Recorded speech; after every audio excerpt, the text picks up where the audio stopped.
Salut à tous. Eh bien, ça faisait un petit moment depuis ma dernière vidéo sur c'était la Plexitown de Denis Manley. Donc aujourd'hui, on reste chez Mister Manley Denis avec la DM King que je me suis acheté. Alors c'est une pédale d'overdrive à deux canaux, très sympathique, complètement indépendant, hein, volume, gain, tone, volume, gain, tone.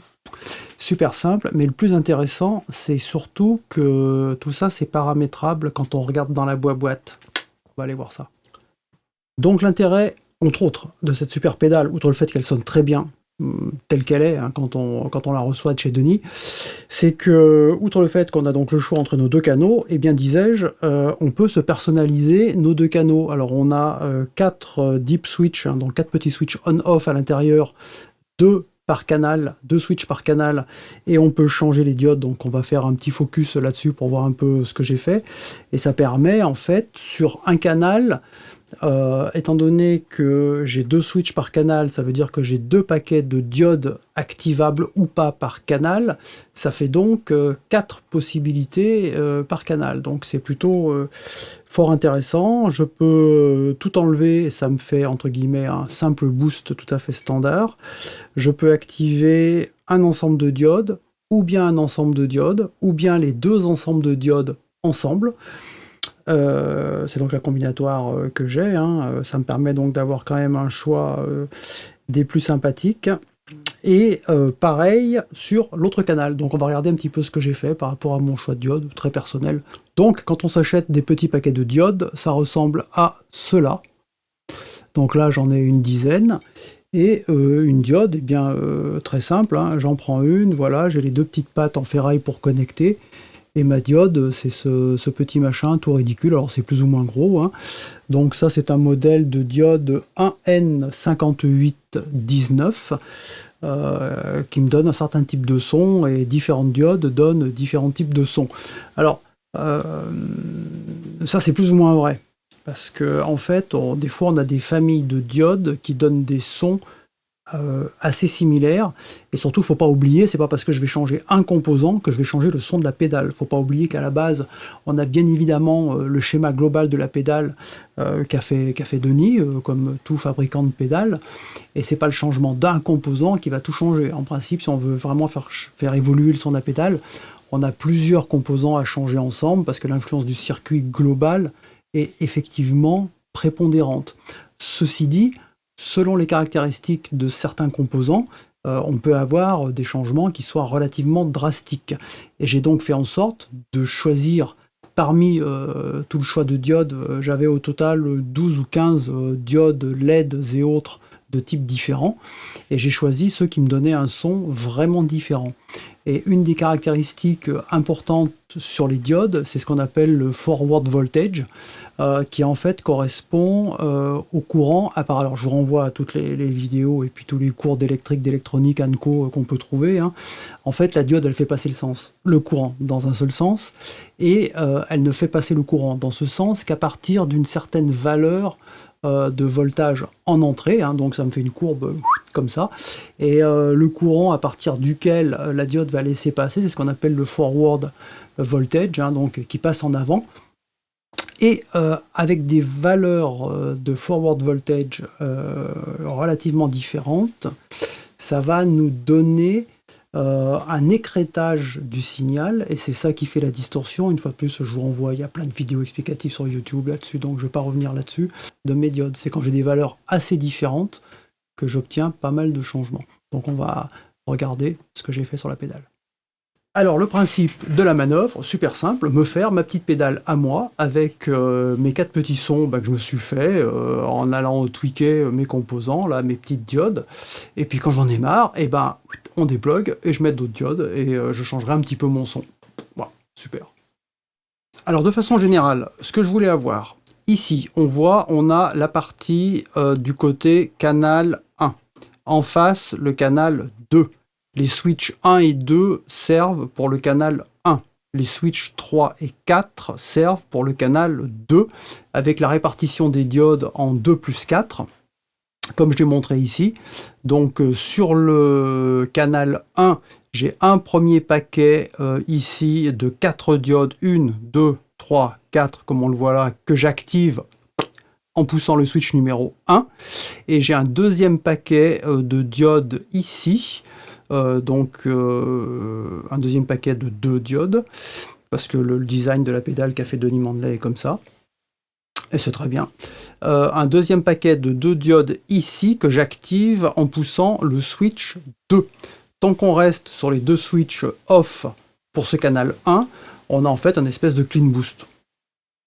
Alors maintenant, de quoi c'est-il fait en termes de diodes? L'idée était de chaque côté, donc pour le canal 1 et pour le canal 2, l'idée est d'avoir un crunch léger, un peu sale, pas trop dégueu, et un deuxième crunch, donc sur chaque canal, avec le choix de mes switches, qui soit un peu plus fuzzy. Donc c'est pas trop étonnant. Si je reviens sur mon canal 1 par rapport à ce que j'ai fait, j'ai ces 4 diodes qui sont des diodes au silicium comme je l'ai mis là.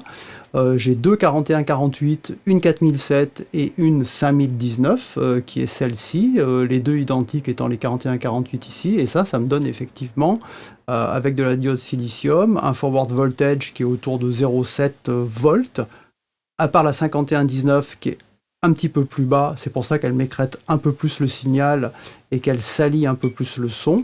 Donc là, j'ai quelque chose qui correspond à mon crunch un petit peu sale. Et là, c'est complètement différent. Donc quand je pousse le switch 2 qui va m'activer ces deux diodes-là au germanium, qui sont des OA 1182, j'ai un forward voltage qui est de 0,3 volts, donc j'ai un signal qui est très écrasé, compressé. Et comme on s'en doute, on se rapproche d'un crunch fuzzy. Impeccable. Voilà. Alors en son clair, on a ça.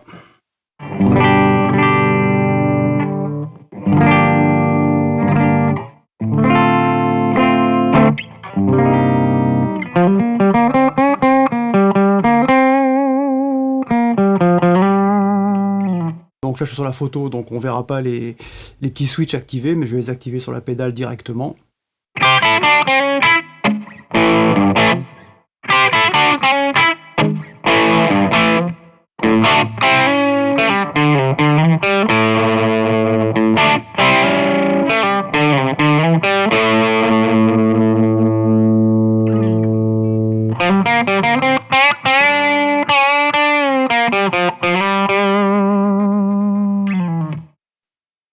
Alors le petit côté un peu crade dans ce crunch léger, donc toute la pédale est à midi, hein. J'ai oublié de le dire, réglage à midi, super simple. Donc le côté un petit peu crade, il vient de celle-ci, la 5819, qui donc a son forward voltage un petit peu bas. Maintenant on va switcher sur nos diodes germanium, les 1182, et on va voir totalement différent. Donc le volume, il va chuter, normal, j'ai une compression, donc il faudrait remonter le potard level de la pédale, hein, ça c'est normal, mais je laisse tout à midi, je change rien, donc on verra un truc beaucoup plus crunch fuzzy et niveau plus bas.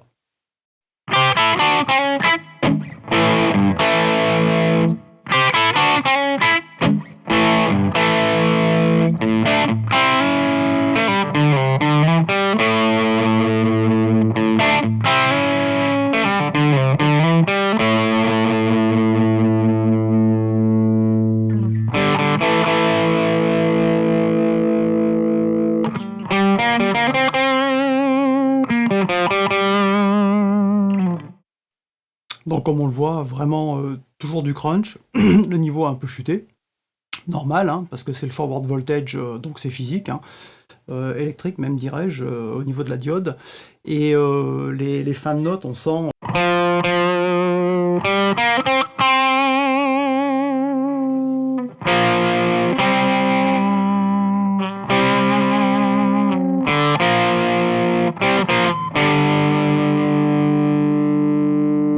assez ZZ Topesque, donc complètement différent du précédent.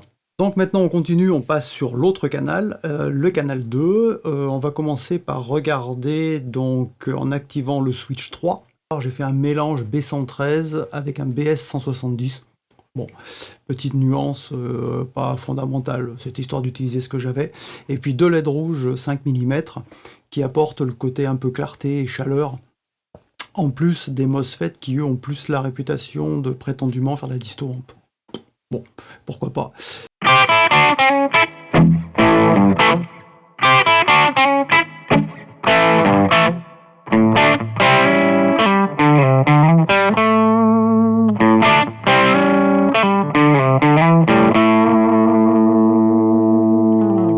Alors si je fais un petit comparo entre ce canal 2 Crunch avec celui qu'on a écouté tout à l'heure, que je remets, ça fait ça.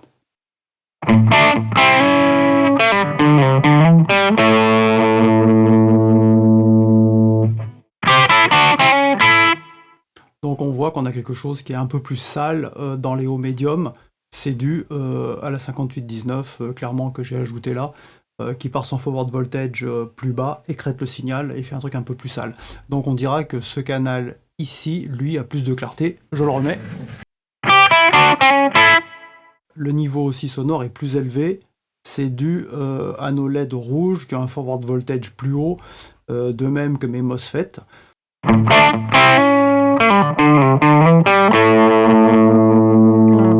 Plus de clarté, un peu moins sale, niveau sonore un peu plus élevé, donc normal. Maintenant, on va passer sur ces 2 diodes germanium, donc des DK9.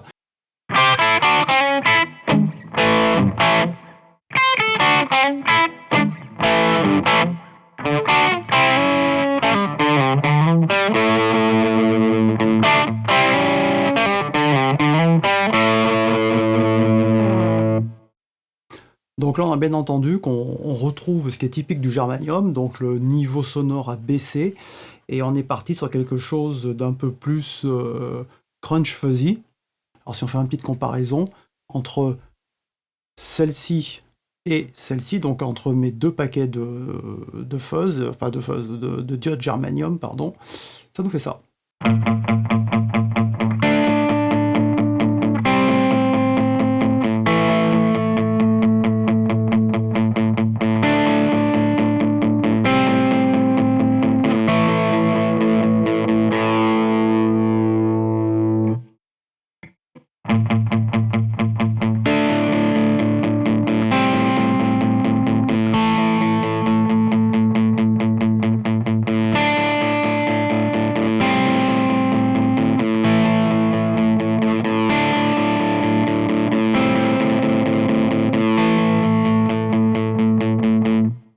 Donc comme on le voit, ces 2 diodes-là, OA 1182, avec leur forward voltage plus bas, donnent quelque chose qui est plus fuzzy que les 2 autres germanium ici. Bon, tout ça pour dire qu'on trouve son mélange, on s'amuse avec, on essaye, on réessaye, on enlève, on remet, et on est parti pour quelques années, quoi. Allez, à la prochaine, ciao.